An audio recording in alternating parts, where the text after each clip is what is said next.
Halo guys, selamat datang ke channel saya. So, seperti yang kita tahu,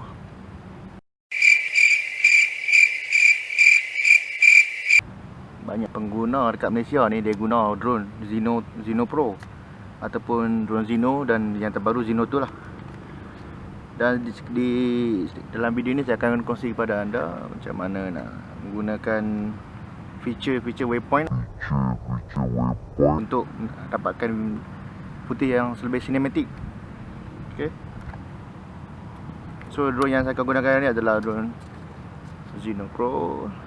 Okay. Boleh tengok video ni sampai habis. Thank you boss.